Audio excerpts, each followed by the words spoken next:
Hey everybody, Preston Poulter here with Pocket Jacks Comics, and today we're talking about Bit, which is a movie which just premiered at a movie festival. So, you're not going to be able to see it just yet, but it will probably pick up distribution. That's why you take movies to movie festivals. Like, for instance, my movie, Standoff at Sparrow Creek, which was sold at the Toronto Film Festival. You can check it out on iTunes and Amazon Prime. But enough about that. We're here to talk about Bit, which, here's the poster. Let men be the ones who are afraid to jog at night. Ooh, so that sets the whole tone for this movie, which I'm going to read this review here. But essentially what this this is kind of an abuse fantasy. There are a lot of things that kind of fall into this genre. It just goes back to this quote from Aldous Huxley. The purpose of, essentially a moral system is to allow you to, in good conscience, dehumanize and abuse other people. Like, people love that. And so this movie, Bit, has embraced the social justice morality, and on the basis of that morality, it seeks to punish men in this case, using the fantasy of supernatural feminist vampires. I'm not joking, that is absolutely the premise of Bit.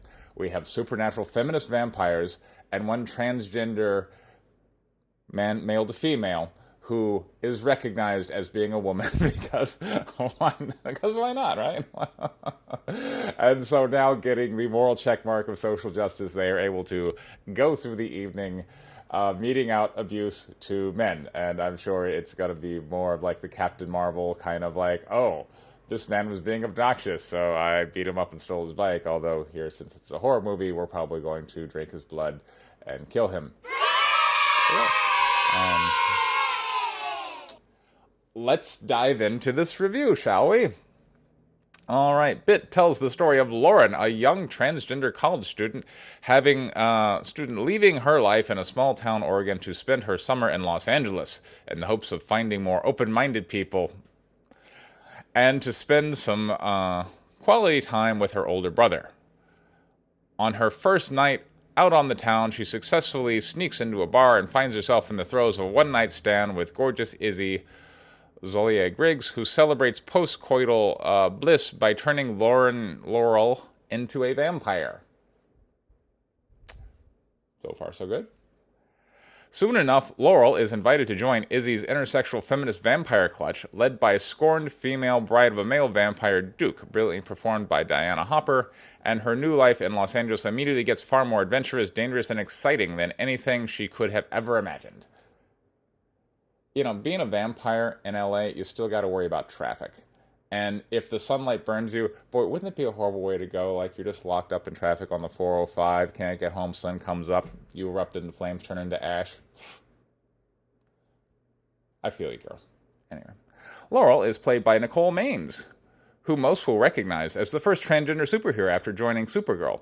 Maines is also the anonymous plaintiff, Susan Doe, in the landmark Maine Supreme Judicial Court case Doe versus Regional School Unit 26 regarding gender identity and bathroom use in schools. Her life was used as an inspiration for the book Becoming Nicole, The Transformation of an American Family, and was later featured in the HBO documentary The Trans List. Maine's entire life and career have been defined by being transgender. Sometimes when people are just attempting to go out there and pound the drum for social justice, and they lay statements on you that are true. And you're like, yeah, I'm sure her entire life and career are defined by being transgender. I wonder if that applies to anyone else. I wonder if people may just embrace this stuff for the bennies, right?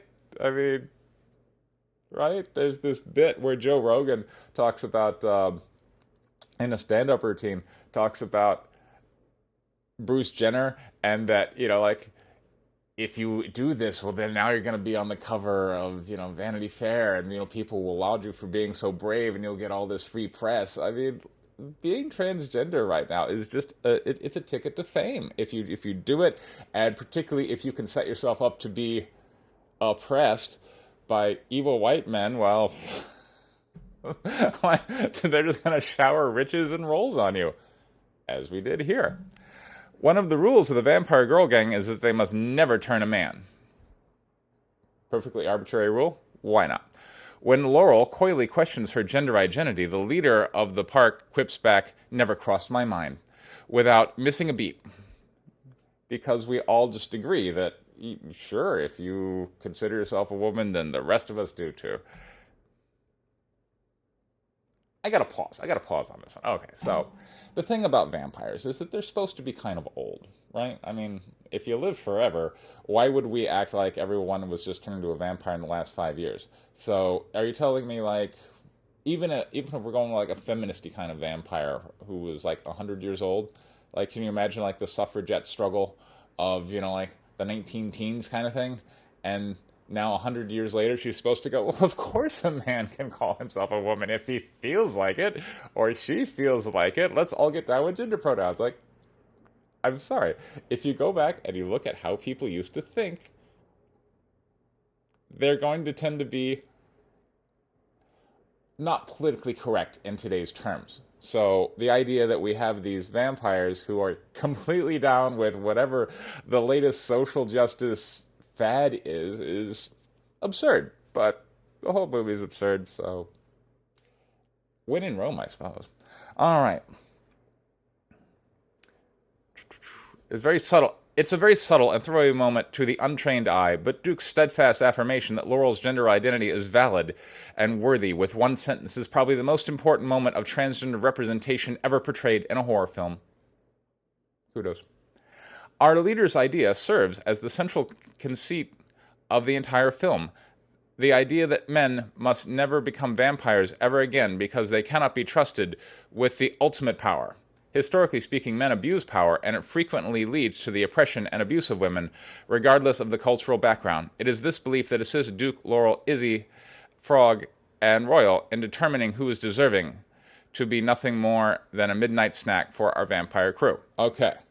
Pause, hard stop, right? So this is what I was talking about. So what is it that this movie is accusing men of doing? Abusing power. Well, presumably by doing what? By oppressing a certain group of people. Okay, so what's the solution? Oppressing a certain group of people. Which, this is all social justice is it's saying, well, we've been oppressed historically by you people, so now we need to do the oppressing. And they never are able to approach it from the standpoint of legitimate power. It's not like they go out and they earn their power. They just want it to be given to them because they're victims. And it's kind of this victim rage of, I'm going to lash out and burn the bed and oppress men, and I should be lauded for it because that's going to make society better. I mean, didn't Gandhi say, like, an eye for an eye makes the whole world blind? I mean, isn't that what we're talking about here, right? We've had our eyes poked out, so now we're going to poke your eyes out, and that's just. Moving on. Bit isn't all feminist bark, however. It's got a hell of a bite. It fits nicely with the modern vampire canon, but still feels a total breath of fresh air. Fans still mourning the ending of Buffy the Vampire Slayer will likely be the target audience for this film, as are legions of queer horror fans who have spent the entirety of their fandom picking apart subtext trying to see themselves in the characters of their favorite films. This is in large part the communal vibe presented by our vampire clutch, who give performances with such authenticity it makes the audience feel like we're eavesdropping into the lives of these women. As for the horror, Bit never feels scary in the same. Of course it doesn't, right? I mean, like, we've got our social justice superheroes who are meting out, abuse to the essentially people that social justice feels is deserving of it.